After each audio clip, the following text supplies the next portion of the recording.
মহাশয়ের জয় হোক, রাজবংশী জনতা মানে বঙ্গবন্ধু মহাশয়ের জয় হোক, রাজ্য সরকারের অনুমোদন প্রাপ্ত রাজবংশী ভাষা প্রাইমারি স্কুলের শিক্ষক শিক্ষিকা নিয়োগপত্র বিলম্বে দেওয়াই হবে। নিয়োগপত্র দেওয়া জানানো ডিএম সাহেব রাজ্য সরকারের অনুমোদন প্রাপ্ত রাজবংশী ভাষার স্কুলগুলির শিক্ষক শিক্ষিকারা দীর্ঘদিন ধরে বেতন পাচ্ছেন না বলে অভিযোগ।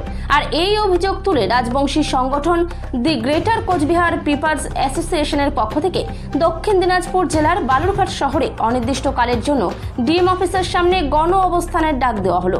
এই গণ অবস্থানে আসার নেতৃত্বদের দাবি, দীর্ঘদিন ধরে রাজবংশী ভাষার স্কুলগুলির শিক্ষক শিক্ষিকারা বেতন পাচ্ছেন না। বারবার জানিয়েও প্রশাসন সেই বিষয়ে কোনো ভ্রুক্ষেপ করছে না বলে তারা আজ গণ অবস্থান করতে বাধ্য হয়েছেন। দাবি না মানলে তারা আগামী দিনে বৃহত্তর আন্দোলনের পথে হাঁটবেন। সবার আগে আজকে যে 23শে ভাদর 22 সেপ্টেম্বর আমার রাজবংশী জাতির যে জনক রায় সাহেব ঠাকুর পঞ্চানন বর্মার তিরোধান দিবস, সর্বপ্রথমে তোমাক জানাময় শতকোটি ভক্তি আরো বিষয় হচ্ছে যে আজকে জননেতা মানি বংশীবদন বর্মনের নেতৃত্বে যে গ্রেটার কোচবিহার পিপলস অ্যাসোসিয়েশনের দক্ষিণ দিনাজপুর জেলা কমিটির পক্ষ থাকে যে বালুরঘাট ডিএম অফিসের যে অনির্দিষ্টকালের জন্য যে গণ অবস্থান, কারণ এটাই যে এই যে রাজ্য সরকারের অনুমোদন প্রাপ্ত যে রাজবংশী ভাষা স্কুল দক্ষিণ দিনাজপুরে 16টা আছে, এর মধ্যে 4টে রাজবংশী ভাষা প্রাইমারি স্কুলের 2 বছর আগে নিয়োগ হওয়ার কথা, কিন্তু এখনও পর্যন্ত সেই নিয়োগপত্র সেই সমস্ত মাস্টার দিদিমণিগুলা কিন্তু হাতত পায়নি। এর সাথে সাথে যে জুলাই আগস্ট এই 4 বাদ দিয়ে যে আরও যে 12টা স্কুল আছে, ও 12টা স্কুলের মাস্টার দিদিমণিরাও কিন্তু জুলাই আগস্টের বেতন কিন্তু যে প্রাপ্য বেতন সেটাও কিন্তু পায়নি। তারই প্রতিবাদে আজকে বালুরঘাট ডিএম অফিসের সামনে এই জায়গা দাঁড়িয়ে আমার এই অনির্দিষ্টকালের জন্য শান্তিপ্রিয়ভাবে গণ অবস্থান বিক্ষোভ।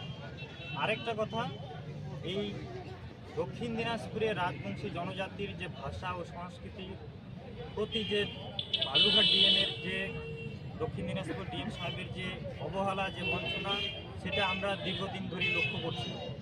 তোমরা জানেন এর আগেও কিন্তু এই 7 মে 2025-এ এই একই দাবি ছিল আমার।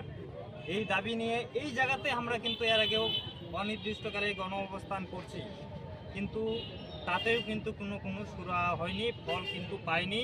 বারে বারে এই রাজবংশী জনজাতির কিন্তু অবহেলা করা হচ্ছে। আপনাদের মোট কত দফা দাবিতে আজকে ডেপুটেশন?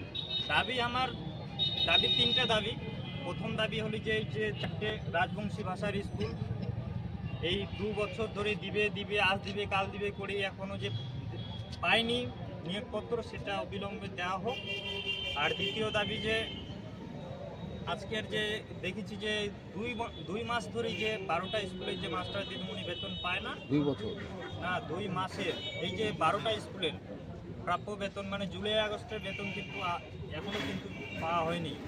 তারই দাবিতে কিন্তু এই জায়গায় আসা। আরেকটা তৃতীয় দাবি একটা যে আলিপুর, কোচবিহার, জলপাইগুড়ি ওই জেলাগুলো ঈদের কিন্তু বোনাস দেওয়া হয়েছিল এই রাজবংশী ভাষা প্রাইমারি স্কুলের শিক্ষকদের, সেই বেতনটাও কিন্তু এই বোনাসটাও কিন্তু দক্ষিণ দিনাজপুরের যে এই জায়গার যে আছে যারা ডিএম বা ডিপিও এরা কিন্তু ডিআই এরা কিন্তু ওই বেতনের যে বোনাস, যে ঈদের বোনাস, সেটাও কিন্তু পাওয়া হয় না। কি নাম আপনার? ওর নাম হলে বিশ্বজিৎ বর্মন, এই দক্ষিণ দিনাজপুর জিসিপি এর জেলা সম্পাদক।